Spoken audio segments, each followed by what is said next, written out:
কোনো দলের যদি বলা হয় যে রাজনৈতিক প্রতিনিধিত্ব সেটা না করেও তোমার মধ্যে একটা বামপন্থ সত্তা কাজ করে, এটা তুমি স্বীকারও করেছো। প্রতিকূল রাজনীতির বিষয়টি, এই যে সবার সামনে যেটা মেসেজ যেটা জানিয়েছিল থেকে বেরিয়ে গিয়ে সবাই জেনে গেছে, এখন তারপর ওকে দলগুলো আছে, এটা কি দলের একটা বড় লস?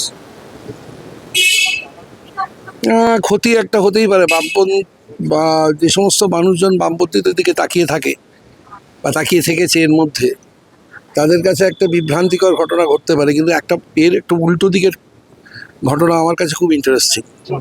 সেটা হচ্ছে এই প্রতিকূলের ঘটনাটা হওয়ার ফলে বহুদিন বাদে এই কেবলমাত্র তৃণমূল বিজেপি মন্দির মসজিদের বাইরে গিয়ে হঠাৎ করে একটা কমিউনিস্ট পার্টির মধ্যে নীতি নৈতিকতা শ্রেণী সংগ্রাম এই কথাগুলো আবার ফেরত এসছে।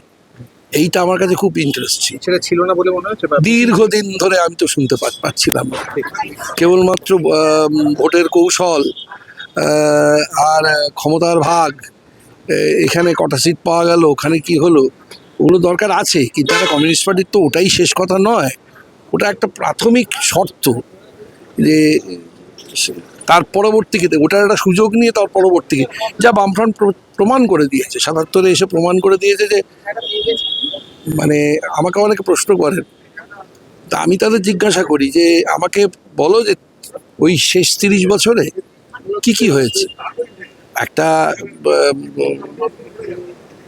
মানে হরিণঘাটার ডেয়ারি হয়েছে, একটা সল্টলেক হয়েছে, কিন্তু তুলনায় যদি ৭৭ থেকে অন্তত ৯০ অবধি দেখো, তাহলে কি কি হয়েছে তার একটা তুলনা করে দেখো না। আর তারপর ২০১১-র পর থেকে এখানে তুলনা করে দেখো। তো সুতরাং তারা যে কর্মসূচি এনেছিল সেই কর্মসূচিকে তারা অনেকটা সফল করে তুলতে পেরেছিল।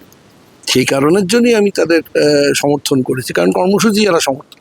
কিন্তু তার মধ্যে আবার একটা অংশ একদম চলে গিয়েছিল, সেটা হচ্ছে এই যে এই কথাগুলো, নীতি নৈতিকতা শ্রেণী সংগ্রাম এবং কমিউনিস্ট পার্টির কি কি কাজ এবং কি কি কাজ নয়। ঠিক।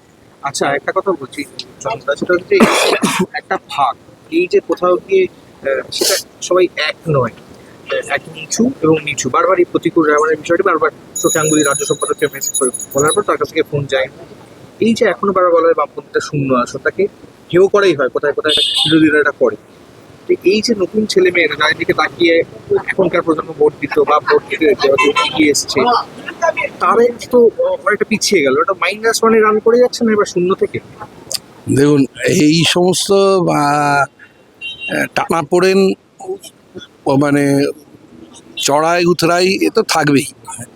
আজকের তারিখ নাকি, আপনি পৃথিবীতে যবে থেকে কমিউনিস্ট পার্টি তৈরি হয়েছে তবে থেকে এই ধরনের সংঘাত, আন্তঃপার্টি সংঘাত থেকেই গেছে, কিন্তু তাতে থেমে যায়নি কোনো কিছু।